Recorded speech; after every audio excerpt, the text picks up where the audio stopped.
Hello friends, welcome to our channel. और हम बात करने वाले हैं इंडियन एनर्जी एक्सचेंज के बारे में। इसकी आज जो क्लोजिंग हुई है वो हुई है 219 पे। देखते हैं इसका टेक्निकली चार्ट। ये इसका डेली चार्ट। तो डेली चार्ट में हम यहाँ पे क्या देखते हैं, स्टॉक ने यहाँ पे डब्ल्यू पैटर्न बनाया था, लेकिन इसका जो ब्रेकआउट है वो नहीं हो पाया और वहां से यहाँ पे गिरावट हावी होते हुए दिखाई दी। अब देखिए, अब ये जो गिरते हुए 300 के जो लेवल है वहां से गिरते हुए ये यहाँ पे ऑलमोस्ट 208 के भी लेवल उसने दिखाए। अब हम लोग ऑलमोस्ट हमारा जो सपोर्ट लेवल है, ये यहाँ पे एक सपोर्ट है, ये सपोर्ट के आसपास ही हम ट्रेड कर रहे हैं और यहाँ से इसने सपोर्ट से बाउंस दिया है।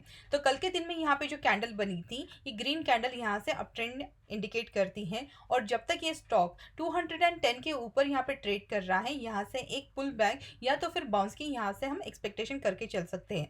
हमारा फर्स्ट जो रेजिस्टेंस है वो रहने वाला है 240। तो जैसे ही ये स्टॉक 240 जो है ये लेवल तक आ जाएगा, तो यहाँ से इसके बाद एक तो ये जो रेजिस्टेंस ट्रेंड लाइन मैंने बनाई है, जो यहाँ पे कंटिन्यूअस सेलिंग प्रेशर यहाँ पे बिल्डअप कर रही है, तो ये जो रेजिस्टेंस लाइन है इसका भी एक ब्रेकआउट हो जाएगा और 240 अगर यहाँ पे सस्टेन करता है तो उसके बाद ही इस स्टॉक में यहाँ से अप ट्रेंड दिखाई दे सकता है। जो हमारे 240 के बाद जो टारगेट है वो रहेगा 270 का, क्योंकि नेक्स्ट जो हमारा हर्डल है वो यहाँ पे है। तो यहाँ पे फिर से सेलिंग प्रेशर आके फिर से यहाँ पे गिरावट दिखाई दे सकता है। तो देखिए, सबसे पहले जो हमारा सपोर्ट है, जिन लोगों ने यहाँ पे सपोर्ट लेवल पे बाइंग की होगी वो लोग तो यहाँ पे बने रहे हैं। और देखिए, जैसे यहाँ पे 240 के आसपास जाता है, हो सकता है फिर से यहाँ से पुल बैक दिखाई दे और फिर से उसके बाद जो हमारा ये रेजिस्टेंस ट्रेंड लाइन है उसका ब्रेकआउट होने के बाद फिर ये जो रेजिस्टेंस ट्रेंड लाइन है ये एक सपोर्ट का काम करेगी, लेकिन ये ब्रेकआउट होने के बाद ब्रेकआउट, फिर उसके बाद रीटेस्ट और उसके बाद जो हमारा जो टारगेट रहेगा वो रहेगा 200, तो वो रहेगा 270 का।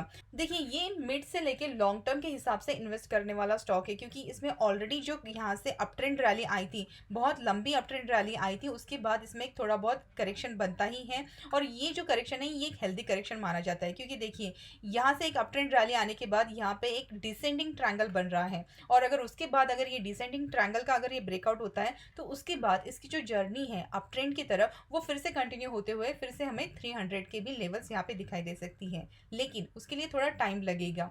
क्यों, कंपनी की अगर हम बात करें तो कंपनी के फंडामेंटल्स बहुत अच्छे हैं। ये कंपनी जो है ये प्लेटफॉर्म प्रोवाइड करती है जहाँ पे डिफरेंट कंपनीज जिनको पावर एक्सचेंज जो है यहाँ पे उनको बाय और सेल करना होता है, उनके लिए ये प्लेटफॉर्म प्रोवाइड करती हैं और जो भी बाय और सेल करते हैं उन ट्रांजैक्शन पे ये ट्रांजैक्शन चार्जेस अप्लाई करती हैं बाकी की कंपनीज की।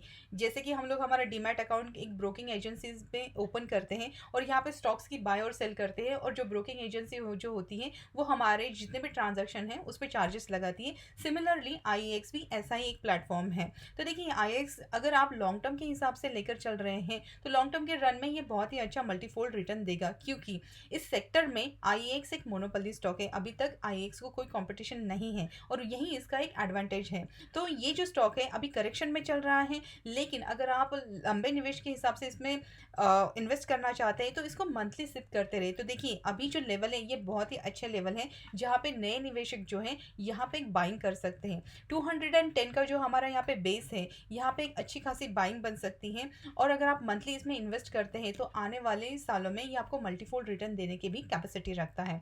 अगर इनकेस अगर ऐसा हुआ है कि आपने कहीं ऊपर की जो लेवल है यहाँ पे बाय किया है, तभी आपको टेंशन की कोई ज़रूरत नहीं है। बस इतना है कि ये जो स्टॉक है इसको थोड़ा टाइम देना पड़ेगा मिड से लेके लॉन्ग टर्म के हिसाब से। फिर उसके बाद ही ये जैसे ही करेक्शन है, ये टाइम वाइज करेक्शन बोलिए या फिर प्राइस वाइज करेक्शन बोलिए, जैसे ही करेक्शन खत्म हो जाएगा तो उसके बाद यहाँ से फिर से एक अपवर्ड जो रैली ये शुरू हो जाएगी। अगर हम यहाँ पे डाउन साइड की बात करते हैं तो देखिए, हम लोग ऑलमोस्ट यहाँ पे सपोर्ट के आसपास हैं, तो यहाँ से नीचे की जो डाउन साइड है वो बहुत कम है। और अगर हम इसके बाद इमीडिएट सपोर्ट भी देखिए तो देखिए, यहाँ पे अगर आप देखते हैं तो इसने अच्छा टाइम यहाँ पे स्पेंड किया है और यहाँ पे भी एक अच्छा बेस बनाया है। तो अगर यहाँ से नीचे भी जाता है तो ये ऑलमोस्ट लाइक 200 के आसपास ही नीचे जाने के यहाँ पे चांसेस हैं और वहाँ से फिर से ये बाउंस बैक दे सकता है। तो नीचे की तरफ की जो चांसेस है वो बहुत कम है, लेकिन अपसाइड के जो चांसेस है वो ज़्यादा है। तो इसीलिए अगर ये स्टॉक आपके पोर्टफोलियो में है तो इसमें बने रहिए। लॉन्ग टर्म के हिसाब से ये आपको अच्छा मुनाफा करके दे सकता है। तो आई होप आपको ये वीडियो पसंद आया होगा। जो भी हमने इन्फॉर्मेशन बताई है वो आपके लिए कुछ वैल्यू ऐड ज़रूर की होगी, और अगर ऐसा है तो प्लीज़ हमारे चैनल को सब्सक्राइब करके बेल आइकन दबाना मत भूलिएगा और कमेंट सेक्शन में हमें बताइए अगर कोई ऐसा स्टॉक हो जो आप एनालाइज करना चाहते हैं। तो मिलते हैं हमारे अगले वीडियो में। Thank you so much.